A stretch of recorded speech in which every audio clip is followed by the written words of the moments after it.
And what's up, guys? You're here with another live weather update. I'm going to be talking about the chances of a significant winter storm. But for the most part of this winter storm, um, I'm more worried about the chances of ice. This ice storm out of this next winter storm is going to be more of the potential major impact to travel hazards. Snow will be as far north, all the way up there into the northern portions of Wisconsin and northern Michigan. But if you're across portions of central Michigan, central Wisconsin, northern Illinois, northern Indiana, you're talking about a significant ice storm. I'm going to tell you the areas to watch because everyone will see freezing rain and sleet, but unless your temperatures are underneath 30 degrees, you're not going to see big time ice impacts like elevated surfaces, places that will be crippling for traffic, including the Grand Rapids, Michigan area. You're going to see temperatures in the mid 20s for the most part. So that's why we have to watch out for the chances of big time ice storm. So we're going to go ahead and jump into details, but for right now, your current temperatures across much of the area are in the mid to upper 30s for the most part. It was pretty decently warm today.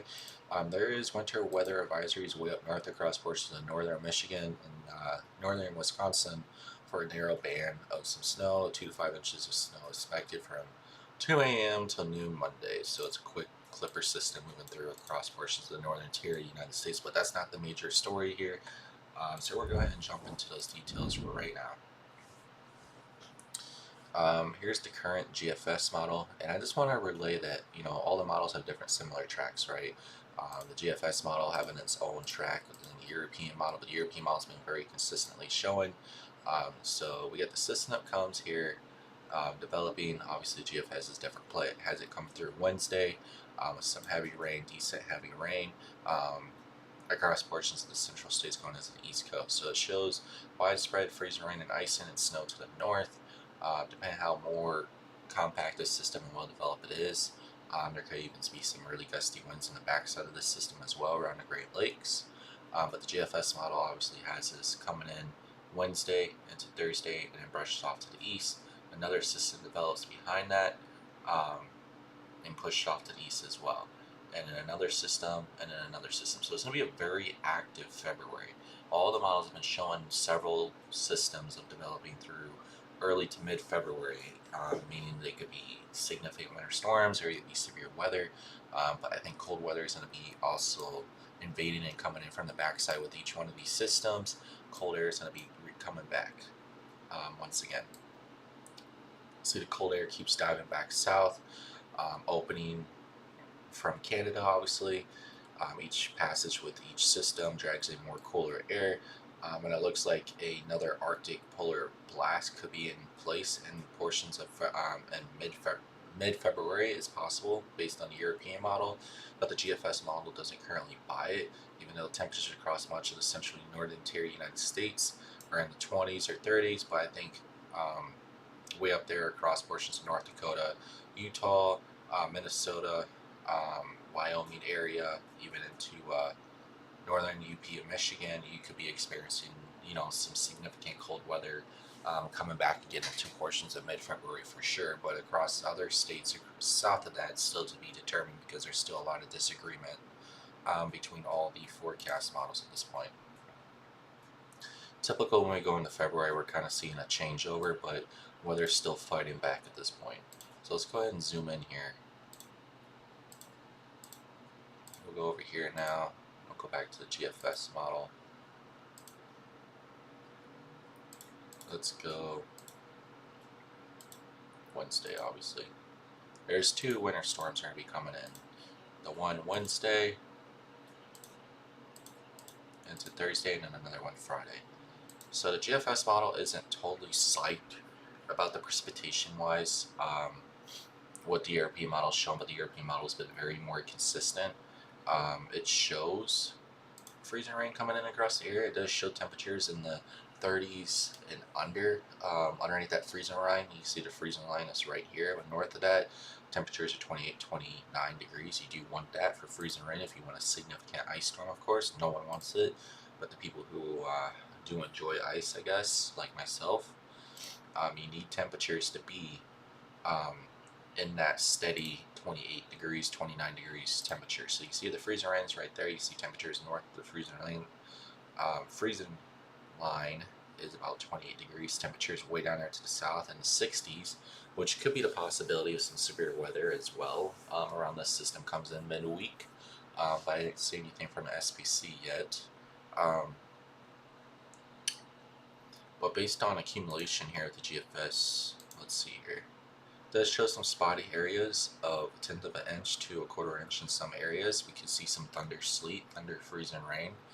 But the reason why it's so spotty is because there are these isolated or scattered thunderstorms or overlapping cooler air that you're, 850, 700 millibar temps kind of transitioning, but there's kind of a warm nose in there as well that's not fully transitioning into snow, obviously, where it's still freezing rain or sleet, and that's why we're in these isolated areas. So I wouldn't be surprised we do get some thunder sleet or thunder freezing rain Wednesday into Thursday across some areas, but how far south or how far north this freezing rain event is going to be for ice potential or ice storm warnings is still to be determined, because we gotta wait for the higher resolution models to come in, because the GFS and European model keep fighting over. But the difference is that the European model has been very consistently showing, and also the probabilities on the ensemble means have been showing increasing probabilities for greater of 1/10 of an inch of ice in a lot of areas. But it's kind of favoring what the European model is showing, which is further north. So I'm going to show you guys what the European model is here currently showing. This is the 18Z run, right? You see 18Z run showing some very heavy freezing rain. Let's go ahead and go out another 12 hours and we'll kind of fully show you the freezing rain here. We go back to the 12Z run, very consistent. You see, we keep going back model runs on the European, and it has not changed, right? Obviously, in the beginning, it showed a lot more heavy precipitation because it was really far out, so it's a lot of hype then. But it's very consistently showing. This is now two, 3 days ago showing still the same thing. It's been very consistently showing an ice storm, right? So we go back to the 18Z, which is today, still showing an ice storm potential from the Chicagoland area into southern southwest Michigan, possibly into Detroit, and northern portions of Indiana. And this could be a crippling ice storm. But if the temperatures are cold enough for it to support, you can still have freezing rain and sleet fall, even though temperatures are like 32 or 33 degrees or 34 degrees, but it won't freeze on contact like it's supposed to, because the temperatures are still slightly warm. You want temperatures to be underneath the freezing rain, which is like 31 degrees or lower. But we can see what happens. This is the European model currently coming in here. This is Wednesday evening. You can see there's some heavy freezing rain, heavy and light totals. So you want the light freezing rain to fall, especially when your temperatures are still around the 30 mark here across the area, because with light freezing rain, when it's falling, it's not going to pond. Like very heavy freezing rain will take longer to freeze on contacts till after the colder air moves in behind the system. But just like how we had the significant ice storm in Kansas City, we had only very spotty freezing drizzle and very light precipitation falling when temperatures were in the mid-20s, and everything froze instantly on contact because it was lighter when falling. It wasn't ponding on the roadways, so it was more lighter. It froze instantly on contact, and you just need that light glaze of ice to cause significant disruption to travel. So going through much of the day here across this area, it shows the European model showing temperatures more favoring Michigan with this for the colder air mass, because it looks like warm air is leaking there from the south and pushing way north.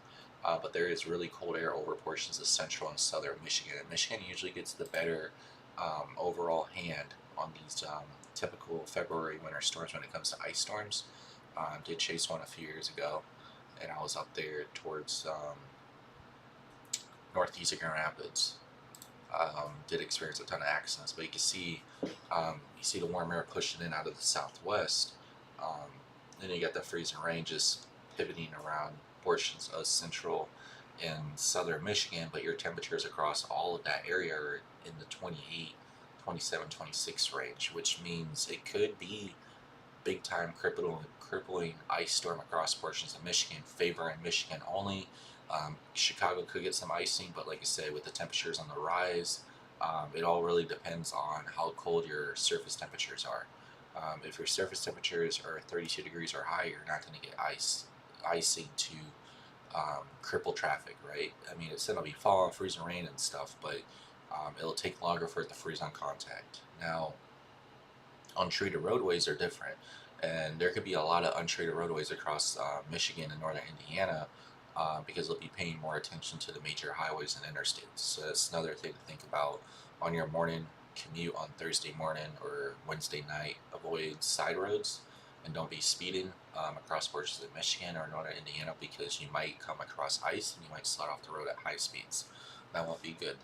Um, but you can see there's a very dark color here of freezing rain, right? Very dark color, meaning that it's very heavy coming down. So when it's coming down very heavy, you still got to have very cold air to support to keep up with the heavy precipitation falling for it to freeze on contact. With the temperatures rising again on the European model, as the warm air is coming in out of the southwest, so as the system's pushing off to the east, it's dragging in warm air, right, to meet up to that freezing line. And the lake's not really helping as much as all because if there's really strong winds with this low, it's going to be pulling off some warm air off the lake and feeding inland as well, which could eat away at some of that freezing rain or ice. But there could be an early event, so as the precipitation is first coming in, you probably have a 1 to 2 hour mark for significant travel disruptions based on how the system's coming in, because the warm air is coming out of the southwest. But like I said, the GFS and European have two different similar positioning.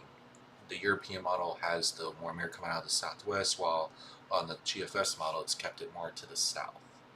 So like that's why when it comes to probably issuing not winter storm, ice storm warnings, you got to figure out where the coldest air mass is going to be, the temperature wise, and that's why there's still disagreements, but there's still somewhat agreement on where the positioning of some freezing rain and ice disruptions to travel is going to be to Wednesday and Thursday. But like I said, it all depends on those temperatures. Even though you get a ton of freezing rain falling, doesn't always mean it's going to stick. You gotta have the perfect temperature for it to stick onto roadways and ice over instantly. And it can't just be falling so hard that it can't freeze. It just keeps ponding and ponding and ponding.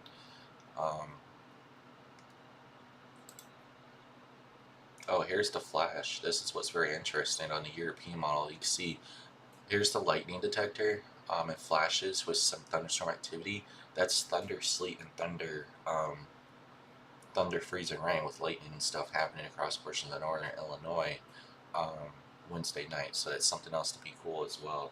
You could get wintry lightning. Also known as thunder snow if it was snowing, but it's thunder, sleet, thunder, freezing rain. Let's go back to here, and we look to the north. You can see the snow is further to the north, but I think this is not the snow system. This is the snow that's coming in after midnight tonight into Monday afternoon. So that's what the European model is showing up there for snow. Tonight's system has nothing to do with the Wednesday through. And then we have another system coming in behind this one. Where is it at here? Here's the next system coming in over the weekend. Another ice storm potential that could be much colder air for some maybe pockets of heavy snow. But it looks like a warmer system as well. But we could be looking at snow and more freezing rain with another system that comes in over the weekend as well.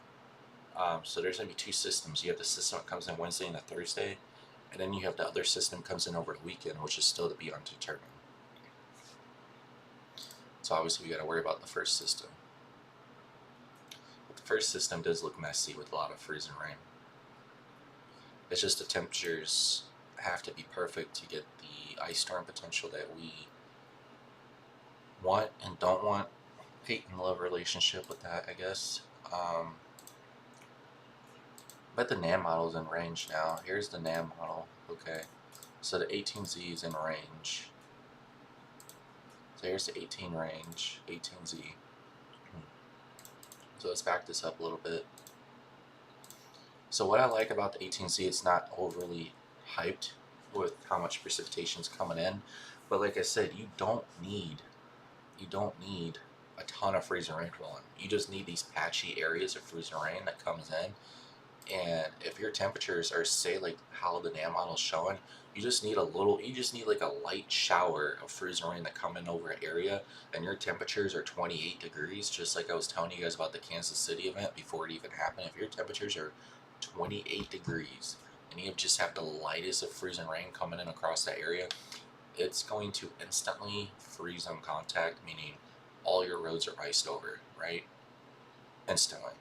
Unless they're really treated with like a liquid and salt as well, but like that special liquid that they use on the roadways, all your untreated roadways will be completely iced over. Now, if the NAM model is correct, because it agrees with the GFS model, it keeps the warm air further south, and it keeps the cold air to the north. And as the freezing rain's coming in, your temperatures up here are still 28 degrees around the Chicagoland area. So it could tell me that the European model is actually overdoing the warm air and it's invading that far north because it's underestimating how cold the cold air mass in the north is. That's fighting against the warm air and where the freezing rain line sets up.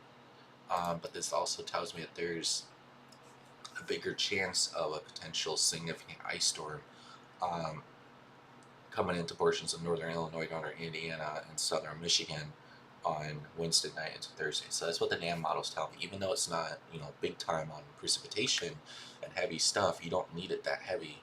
Just the perfect light to moderate precipitation of freezing rain coming through.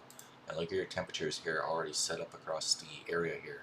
Um, Illinois, Indiana, southern Michigan, 25 degrees is what the NAM model is showing. So if that was the case, I mean, you're talking about a crippling ice storm across all these major roadways here.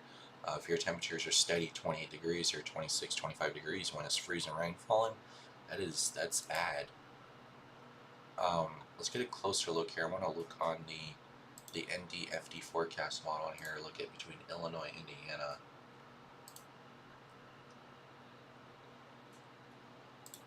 So here's the temperatures.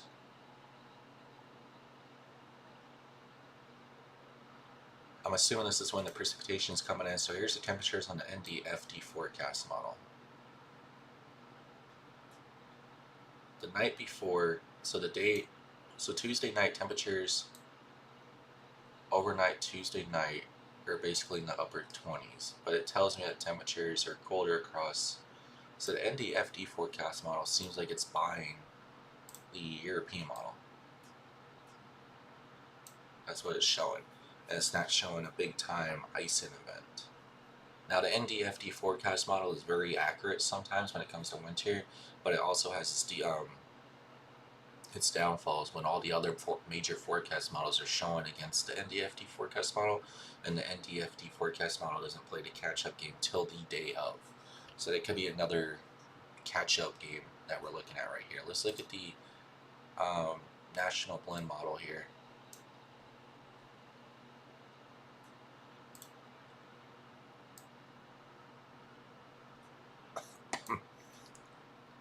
So the national blend model, which puts all the forecast models together, shows a wide area of up to almost 1/10 of an inch of ice. So it's interesting. So it doesn't really, like I said, it doesn't really matter how much ice or freezing rains in the fall.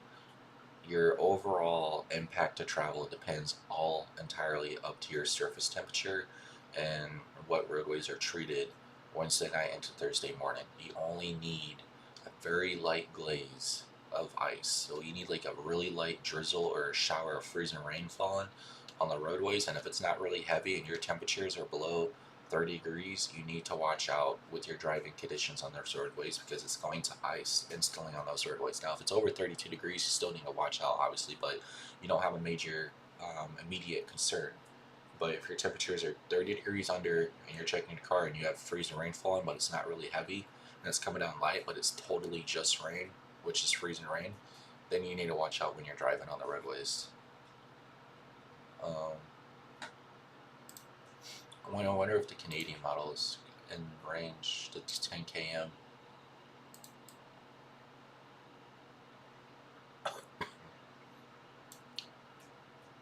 So that's the 10 km. Here's the regular Canadian model. Let's go over to region Illinois, Indiana.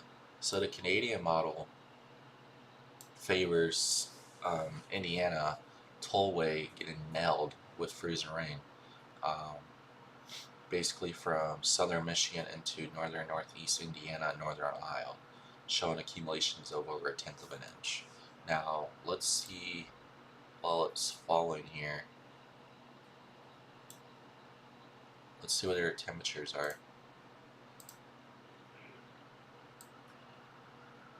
So the Canadian model is very interesting. Like I said, before the cold air, before the warm air arrives, it shows there's a batch here of 25, 28 degrees here across portions of northern extreme Indiana, most of Michigan, and northern Ohio, which there's a major, Indiana toll pike road that goes across northern Indiana into Ohio, west to east.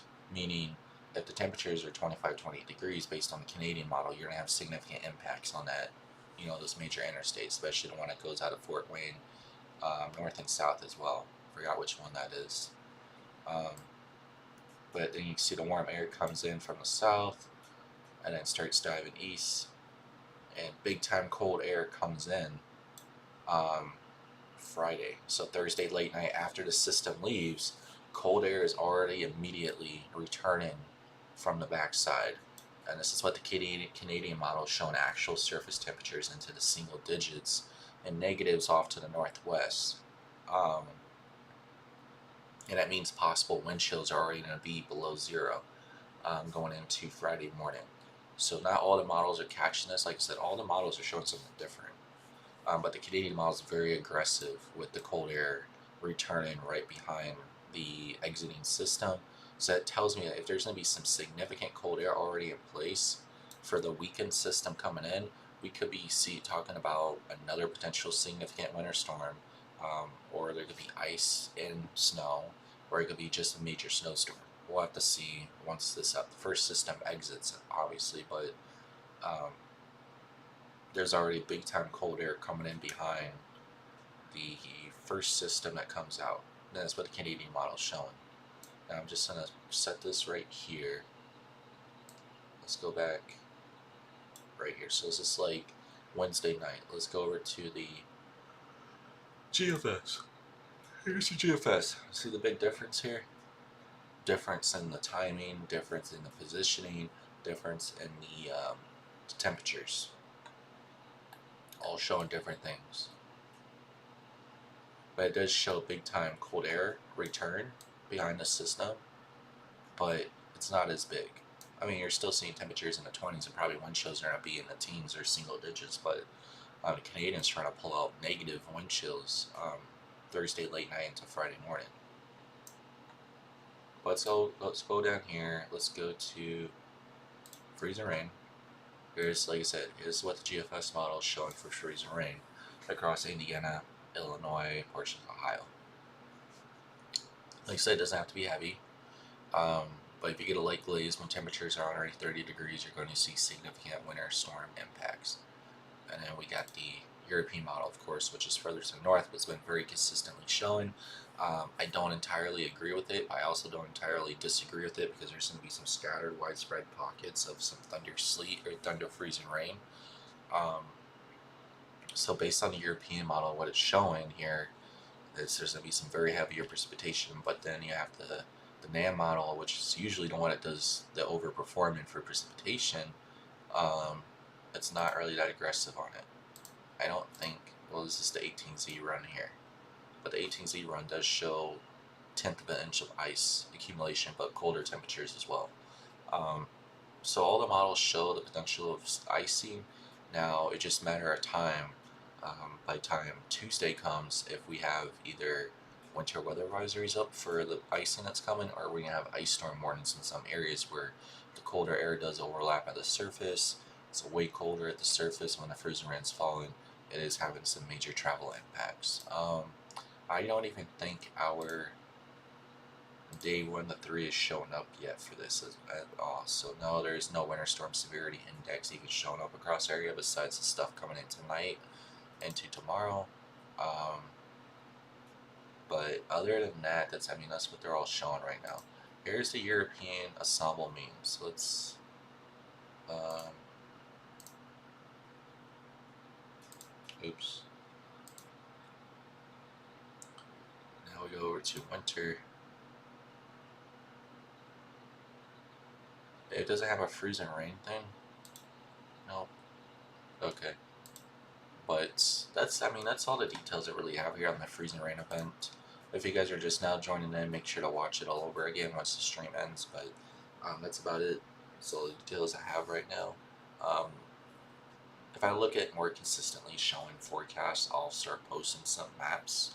I might just post a couple maps after this as well, so people can take a look and compare the European model to the GFS and the NAM model. But other than that, um, I want to be too majorly concerned till at least Tuesday, till we have a better idea on positioning and what our temperatures are looking like. Still, even the temperatures can be a lot colder on the day of than what the actual forecast models are showing too. Um, you know, how much cloud cover overlaps the area, how does it cool off the air mass so quickly. Um, so many things differently here at play. Um, but that's about it. Stay tuned, obviously.